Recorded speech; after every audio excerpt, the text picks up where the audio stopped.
let's put Greenland in context. We are hearing a lot about Greenland's strategic importance, and so we thought that we would break it down.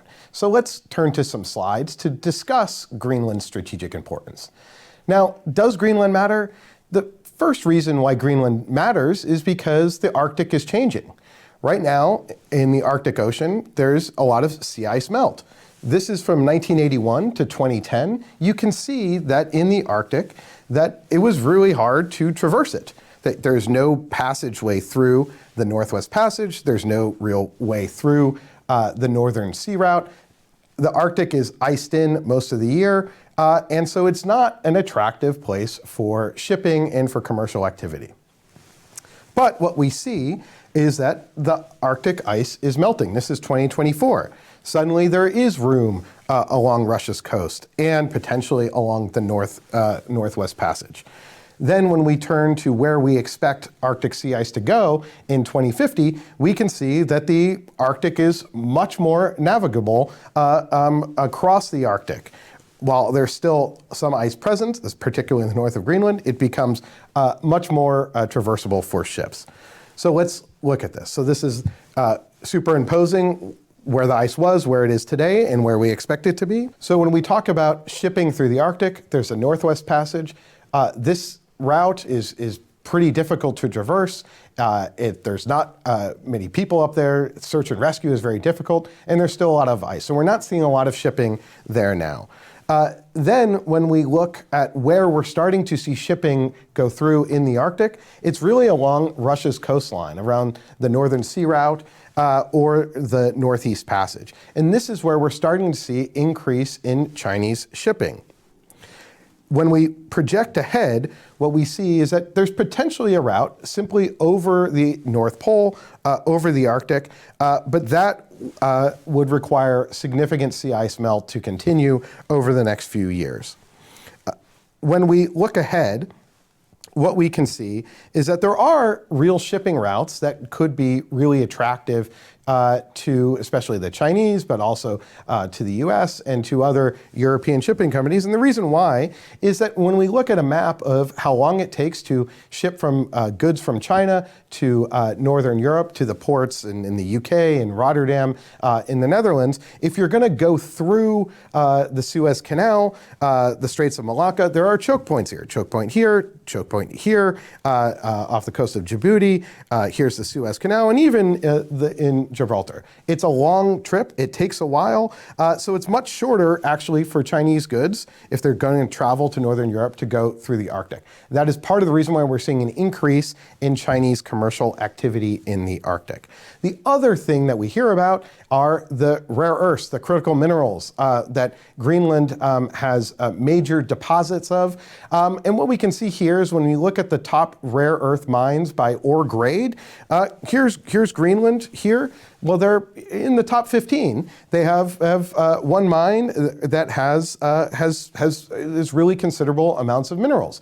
But there are other problems here. The problem is that it's very cold. It's very hard to get to extract from these mines to make it economical. Greenland is oftentimes iced in. There are less than 100 miles of road in Greenland. The ports that would be needed to really extract minerals it's very difficult to extract them. So when you look at the chart again, what you see is that, well, there are major deposits in the United States, in Australia, in parts of Africa, places where it's probably more easy to extract rare earths than in Greenland.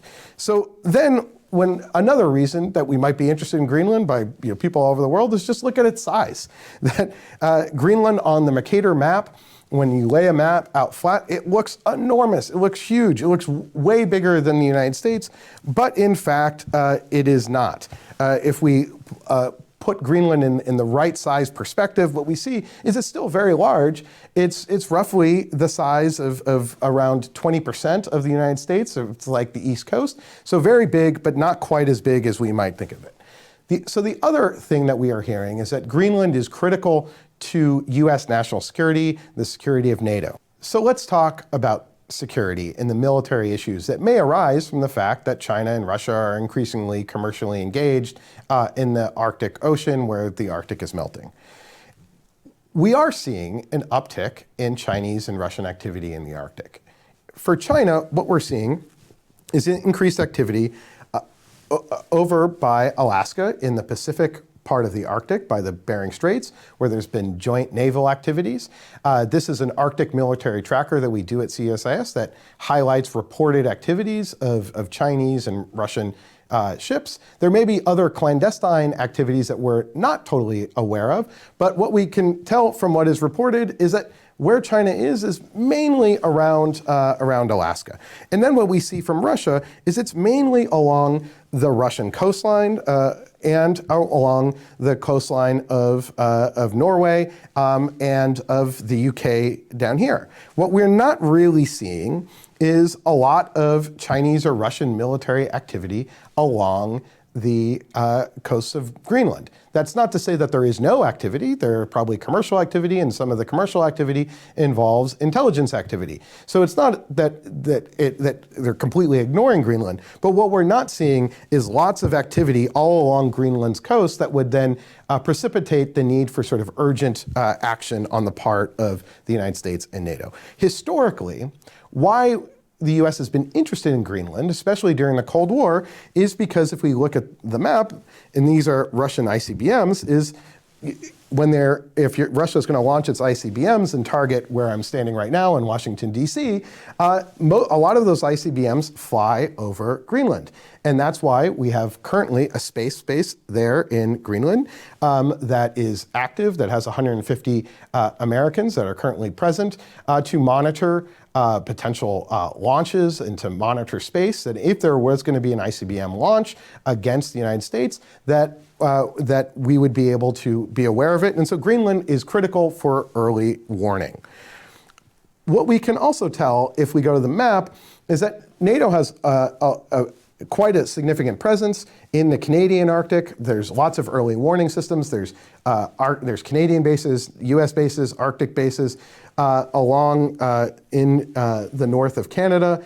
And that Russia is quite present in the Arctic with lots of military bases. And there is concern about the quote-unquote GI-UK gap between Greenland, Iceland, and the UK. And here, this is a major point of concern, particularly if NATO forces needed to be resupplied by the US, and that we were coming across. We would be worried about the Russian Northern Fleet coming in and interdicting those. And so there is a lot of concern about the high north. So this has meant that during the Cold War period, we had a fairly significant military presence in Greenland, up to 6,000 troops, roughly 15 military installations in Greenland. And today we have gone down to having just one base with 150 US forces. So let's close. So does Greenland matter? Let's put it in context. The answer is yes, Greenland does matter. The answer is the Arctic is increasing security importance. The Arctic is melting. There's going to be more commercial activity. It is of growing focus for US national security, as it should be. However, if the US needs to get back to the presence that it had during the Cold War, when we were very concerned about the Soviet Union, we can do that under the 1951 treaty that we have with Denmark. When it comes to the critical minerals that are in Greenland that currently really are not economical for anyone to extract, well, eventually they might be, but right now we could do economic arrangements or agreements with Denmark that would give us access, or that would prevent, most importantly, China and Russia from having commercial involvement in Greenland. All of that is on the table. And so what that means is possessing Greenland for US security is something that is probably not in our interest, and particularly because it could mean the end of NATO if we were to pursue that, and it could lead to a lot of economic costs if it were to break relations with the European Union, which is one of our the most important trading partner that the United States has. So if we put the security of Greenland in context, I think what we find is it's of growing importance, but probably not as important to upset an alliance that is 76 years old, one of the strongest and most important in history, and one of the most important economic relationships with the European Union in the history of the world. So does Greenland matter? The answer is yes, but we need to put it in context.